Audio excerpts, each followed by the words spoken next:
Betrayal rarely announces itself with a slamming door or a screaming match. In my experience, it crept in through the back quietly, wearing ordinary things as its disguise. A phone turned face down on the kitchen counter. Longer showers that steamed up the mirror before I'd even poured my morning coffee. New passwords on devices I once shared freely. And those smiles, the private, quick ones Savannah flashed at her phone before she set it face down again, explaining it away as something a neighbor said in the group chat. I told myself I was overthinking. I was good at that. Solving problems, finding rational explanations, trusting the math of 11 years together. We met at a mutual friend's birthday party when we were both still young enough to believe love was simple. I was drawn to Savannah immediately, her warmth, the way she laughed without caring who heard, the confidence she wore like a second skin.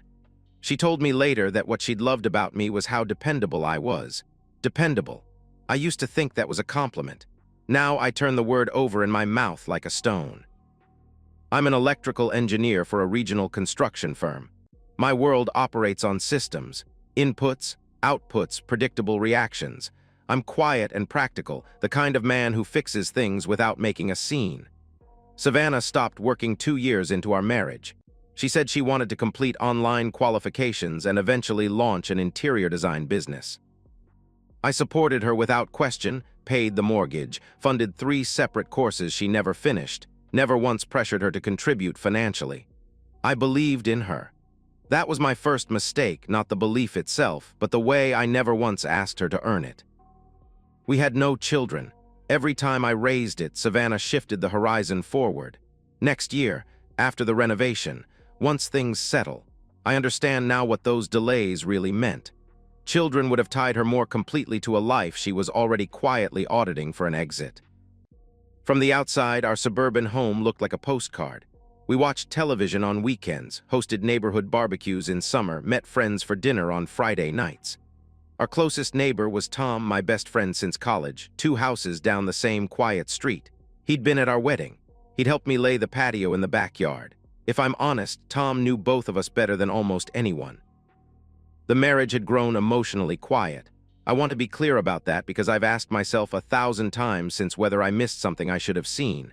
But quiet isn't the same as broken. Savannah still kissed me goodbye before I left for work. She still slept beside me. We still talked about the bathroom renovation we were going to do the following spring. I mistook routine for permanence. I mistook her staying for her choosing. That Saturday morning started like every other. I was on my second coffee when the knock came at the front door. Tom was standing on the porch, and the expression on his face stopped me cold. It wasn't the easy look of a man dropping by to borrow something. It was the look of someone who had spent the night working up the nerve to say something he wished he didn't have to say. "Come for a walk with me," he said, "without Savannah." I made a joke, something about hoping nobody had died. Tom didn't laugh. He just turned and walked toward the sidewalk, and I set down my coffee and followed. We walked for nearly half a mile without speaking. I matched Tom's pace and didn't push him because the silence itself was already telling me something I wasn't ready to hear. He took us off the main street and down the path that runs along the old drainage creek, stopping finally beneath the wide oak tree where we used to sit on summer evenings years ago, back when the neighborhood felt like it belonged to us. Tom pulled out his phone with the reluctance of a man delivering a verdict he hadn't asked to deliver. He said he was sorry. He said he'd been awake since Thursday night trying to decide what to do. Then he turned the screen toward me. It was a dating profile. The photographs were recent, I could tell by her hair, the length she'd kept it since last autumn. She was wearing a blouse I didn't recognize, standing in a restaurant I'd never been to, and she was smiling the way she used to smile at me. The profile said she was single, child-free, spontaneous, looking for discreet meetings, no expectations, no strings. And the account had been active that very morning, while I thought she was in the shower. My first instinct was to construct an explanation. Maybe it was a fake account, identity theft, an old profile she'd forgotten to delete. I said all of those things out loud to Tom, and I could hear how hollow they sounded even as I said them. Tom pointed at the screen without speaking. The profile mentioned our neighborhood café by name. One of the photographs was taken inside our bedroom. I recognized the print on the wall above the dresser, the one Savannah had picked out on a trip we took to the coast 3 years ago. Tom told me how he'd found it. A single coworker had matched with the profile, then recognized Savannah from a barbecue at our house the previous summer. He'd shown Tom. Tom had sat on it for 2 days. I wanted to walk home immediately. I could feel the anger rising like something physical, like pressure behind my eyes. I wanted to stand in our kitchen and say her name and watch her face when I showed her what I'd seen. Tom grabbed my arm. He told me exactly what would happen if I did that. Savannah would delete the account before I finished the sentence. She'd cry. She'd say it was nothing, a stupid mistake, a moment of weakness, or she'd flip it, tell me I'd been paranoid and distant and that I'd pushed her to this. Without evidence, without documentation, I'd be trapped arguing against a story she'd have time to perfect before I got home. He suggested something that made my stomach turn at first: build a fake profile, send her a match, and let her reveal herself to a stranger. Catfishing my own wife. It felt beneath me. It felt dishonest. And then Tom said something that I've thought about many times since. You're not creating the betrayal, Carter, you're just giving it somewhere to go. I took screenshots of everything before we left the oak tree. Her photographs, her profile text. The timestamp showing the account had been active at 8:47 that morning. I forwarded every image to a private email account Savannah had no access to. When I walked back into the house, she was in the kitchen. Eggs on the stove, radio on low, hair still damp from the shower she'd taken while maintaining an active dating profile. She looked up and smiled and asked what Tom had wanted. Football, I said. I'd never deliberately lied to my wife before that moment. What surprised me was how easily the word came, smooth and quiet, like it had been waiting there all along. What?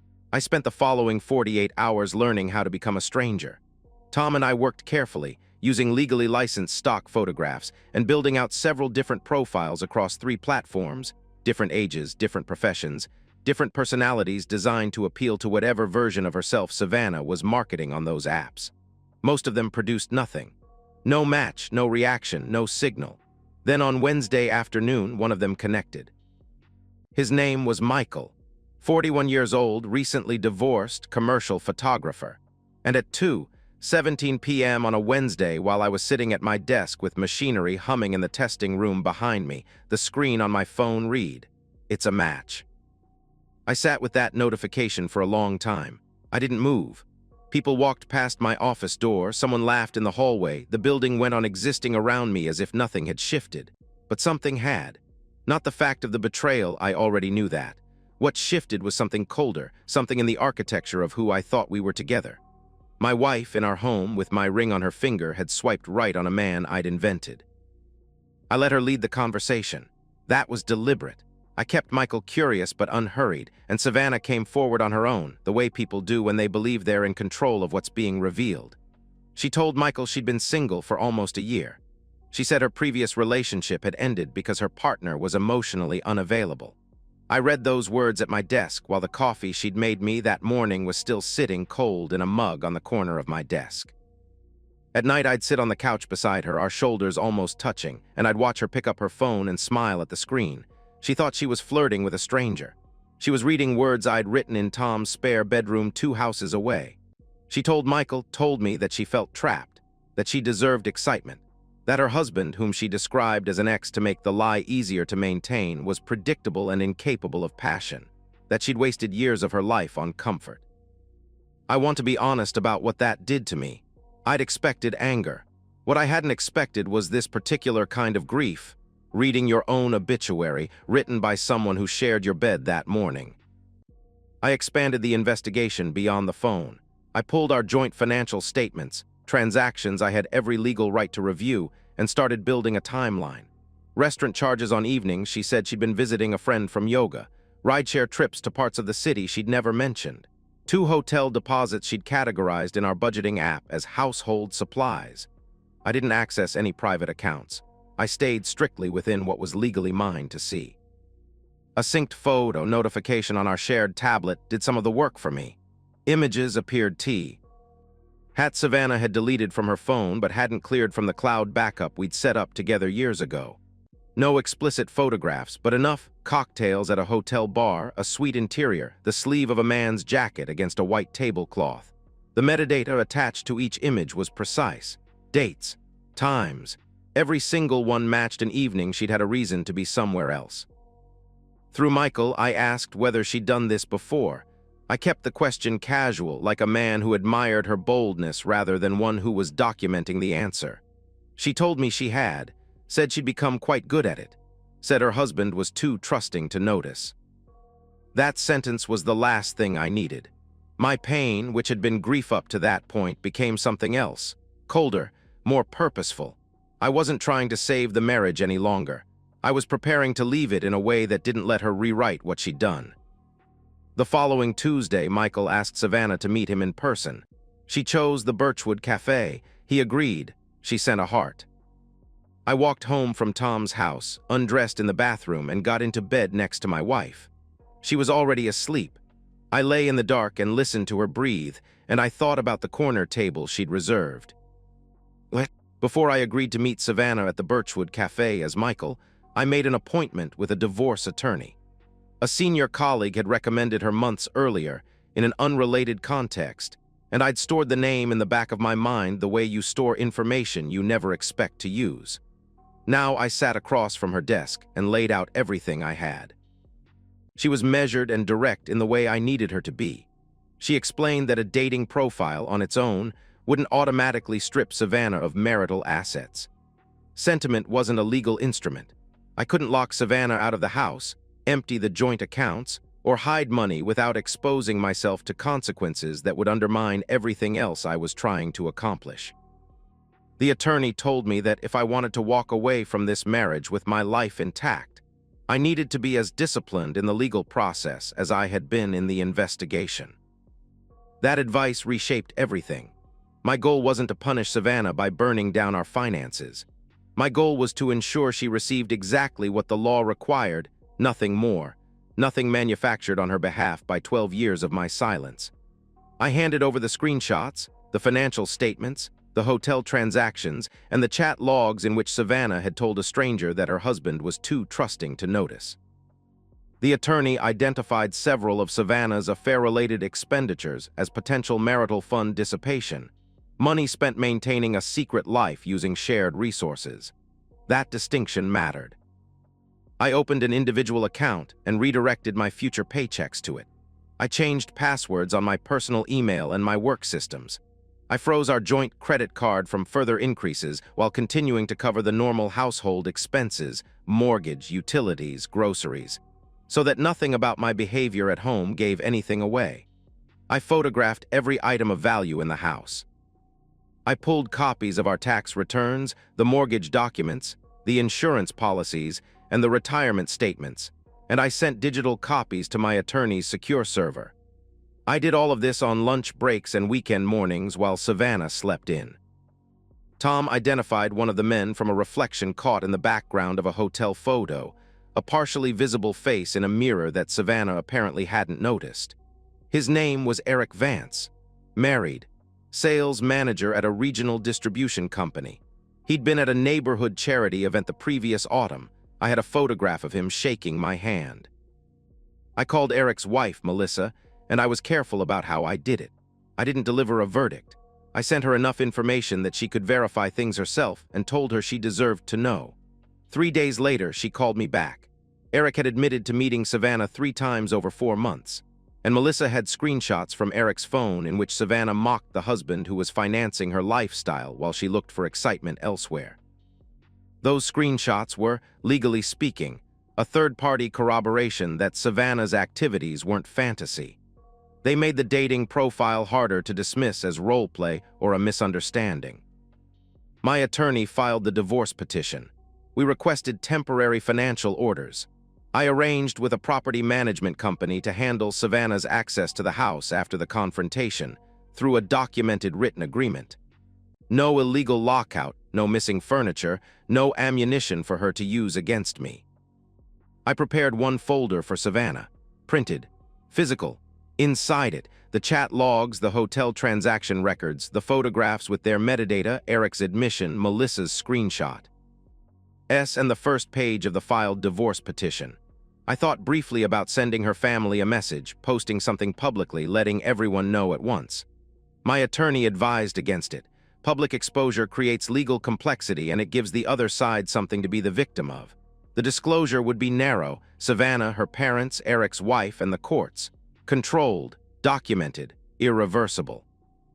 On the morning of the meeting, Savannah told me she was having lunch with a former classmate. I kissed her forehead and told her to enjoy herself. After she left, I opened the folder one last time, removed my wedding ring, and placed it inside the inner pocket. At 1:45 p.m., Michael messaged Savannah that he was on his way to the café. She replied immediately. She was already at the corner table, waiting. I called Tom. "It's time," I said. "What?" The Birchwood Cafe smells like dark roast coffee and warm pastry, and under any other circumstances, I might have found it pleasant. I noticed the hiss of the espresso machine first, then a child at the table nearest the window tapping a spoon rhythmically against a glass, oblivious in content. Ordinary things. The world proceeding as though nothing unusual was about to happen. Savannah was at the corner table exactly as she'd promised Michael she would be. She'd worn a blouse I'd never seen, cream-colored, new, and the perfume she once told me had been discontinued. She'd taken care with her appearance in a way she rarely did on a Sunday afternoon with me. She was checking her reflection in her phone's screen when Tom and I walked through the door together. She looked toward the entrance expecting a photographer named Michael. She saw her husband instead. The sequence of emotions that crossed her face in those first 3 seconds was something I'll carry with me for the rest of my life. Confusion came first, because the mind reaches for explanations before it reaches for the truth.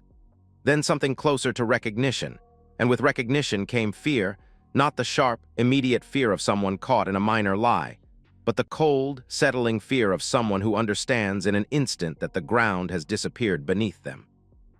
Tom, following behind me, closed the door on any possibility that this was a coincidence. I sat down across from her and said, "You looked different in your profile." She started talking immediately. That was the first thing she did, she talked. She said the account was a joke, that her friends had made it, that she'd only come to the cafe because she thought she was meeting a coworker. She said she'd never intended for anything to happen. The explanations came quickly, fluently, with a practiced ease that told me this wasn't the first time she'd constructed a cover story under pressure. I let her talk. I let her build the structure of the lie completely, commit to it fully, so there was no room later to claim she'd been misunderstood or cut off before she could explain. Then I placed my phone on the table and opened the conversation between Savannah and Michael. She looked at the screen and the color left her face. There were her words, her intimate, careful, privately thrilling words, staring back at her from the phone of the man she'd been lying to for 8 years. She reached for the phone. I pulled it back. She said she'd never met anyone, said it was just messages, just conversation, just something she did to feel less invisible. I placed the folder on the table. She opened it slowly, the way you open something when you already know it's going to be terrible. The hotel charges, the photographs with their timestamps and metadata. Eric Vance's name and his admission, corroborated by his wife. Melissa's screenshots, and beneath all of it, the first page of the divorce petition already filed. The denial collapsed. What replaced it was something messier, a series of deflections thrown at the wall in rapid succession. She blamed Tom for interfering in our marriage. She blamed my work schedule, the hours I spent at the office, the emotional distance she claimed I'd created. She said we'd stopped talking years ago. She said she'd been lonely. She said the affairs, and she used the plural herself, which told me more than she intended had happened because I'd stopped seeing her. I waited until she finished. Then I told her that she had years, 8 years of marriage, 3 years before that, in which she could have told me she was unhappy and walked away honestly. Instead, she used my house, my income, and my name as a backdrop for a life I wasn't invited to. She reached across the table and put her hand over mine. She asked me to come home, said we could work through this together privately without lawyers. I told her there was nothing left to discuss privately. My attorney would handle all further communication, and arrangements for her access to the house would be made in writing. Then I told her the last thing, the piece she hadn't seen coming, the detail that made everything else land differently. Michael didn't exist. Every compliment that had made her lean forward over her phone, every private admission she'd typed into the dark. Every fantasy she'd constructed around a divorced photographer who made her feel seen, she'd been having that conversation with me. The husband she'd described as an ex. The man she called too predictable to notice.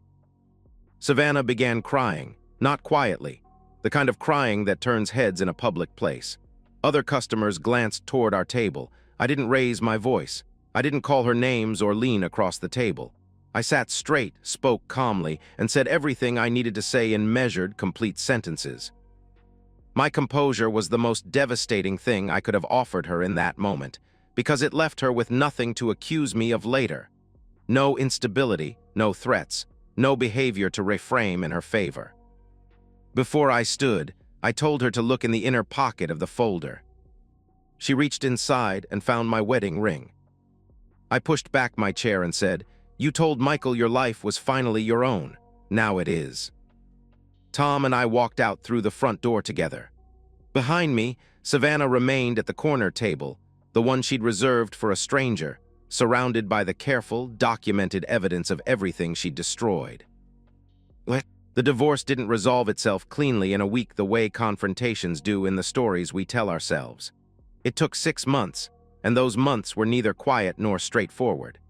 Savannah cycled through phases like whether first she sent long, pleading messages about reconciliation, about therapy, about how she'd throw everything away if I'd just come home and talk to her. Then when the attorney-to-attorney communications made it clear that I wasn't going to answer her messages personally, she shifted into something harder. She called it entrapment. She sent a message to Tom accusing him of engineering my emotional breakdown. She called my parents once, and only once, before my mother told her politely and permanently to stop. I forwarded every message to my attorney and stopped responding directly. Because we had no children, the custody negotiations that complicate most divorces didn't apply. That was one of the rare places where Savannah's repeated delays worked against her. There were no children to negotiate over, no arrangement requiring ongoing contact, no reason for our lives to remain entangled after the paperwork was signed. The house was sold. It didn't feel like a loss the way I expected it to. What I'd lived in for 6 years had already become a place I didn't recognize, and selling it felt more like closing a door I'd already stopped standing in front of.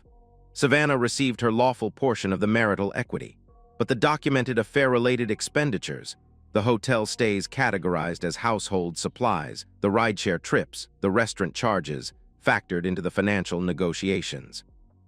The attorney had been clear from the beginning. This was about ensuring the settlement was accurate, not inflated by transactions Savannah had made against our shared interests. Savannah's request for long-term spousal support was the part she seemed most confident about. She argued that she had sacrificed her professional development for the marriage, that she'd stepped back from the workforce to support our household. My attorney put into evidence every funded course she had voluntarily abandoned, along with her own statements, in the chat logs with Michael, about being healthy, spontaneous, and ready to start fresh. A career she'd described as something she'd chose to set aside was difficult to frame as something taken from her. The final agreement included limited transitional support rather than permanent maintenance. I called Savannah's parents myself the week before they would have heard her version. Her father picked up.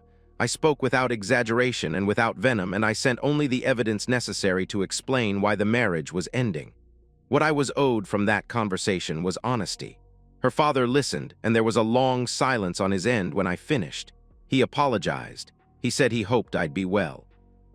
He told Savannah, I learned later, that she could stay with them temporarily, but that she needed to find work and her own place to live. Eric Vance's life came apart along a parallel track. Melissa had already filed for divorce by the time ours was finalized.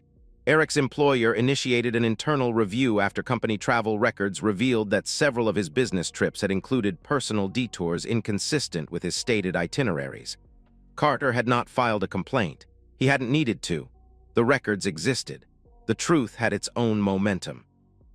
Eric didn't lose his job, but he lost the promotion he'd been tracking toward for 2 years, and the internal review remained part of his employment file in a W. That would follow him. His marriage was over. His reputation in our neighborhood, had been permanently revised. Savannah's social circle fragmented the way those things do.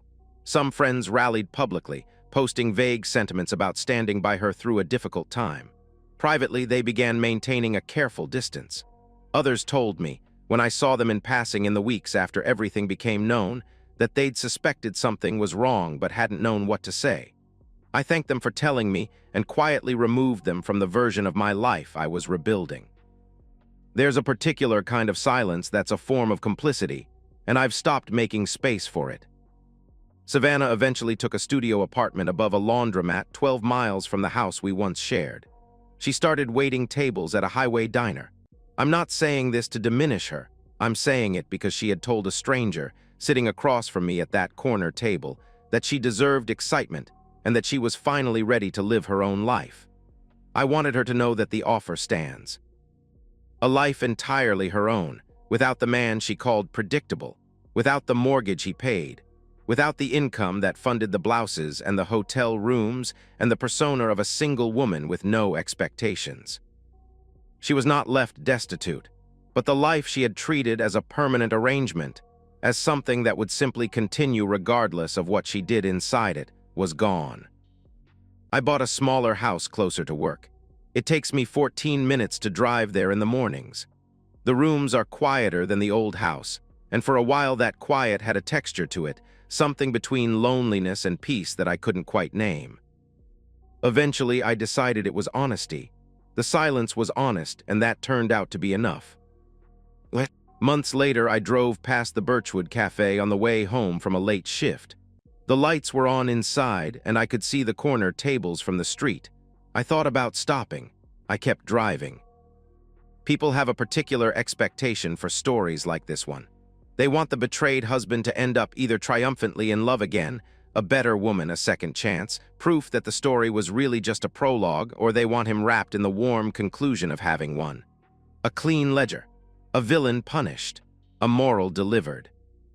My story doesn't end that way.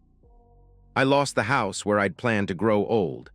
I lost 11 years of a version of my life that turned out to be partly fictional. I lost several people I'd thought of as friends, people who admitted later that they'd suspected and said nothing, which taught me something about the difference between witnesses and accomplices. And even after the settlement favored me, even after the documents were signed and the evidence preserved and the truth laid out in a folder on a corner table in a cafe she'd chosen herself, I don't wake up every morning feeling like a man who won something. Some nights I wake remembering what it felt like to lie in the dark beside her while she slept, untroubled, and I think about all the things I believed were real in that silence. The plans we made, the renovation we never got around to, the conversation about children we kept postponing. But here is the difference now. I don't question what happened. I don't wonder whether I imagined it, whether I misunderstood, whether I was too cold or too absent or too reliable in the wrong direction. Savannah had calculated very precisely on that trust of mine, counted on it the way you count on a structural element, something load-bearing that holds everything else up. She had assumed that once discovered, there would be tears and confusion and a husband who doubted himself enough to be managed. She got something different. I gave her exactly what she had advertised for on that profile, a life without me, no mortgage I paid, no home I maintained, no husband too predictable to notice. I pass the Birchwood Café sometimes. I never stop. She went to that cafe hoping to meet a stranger. By the time I walked out, that was exactly what I had become.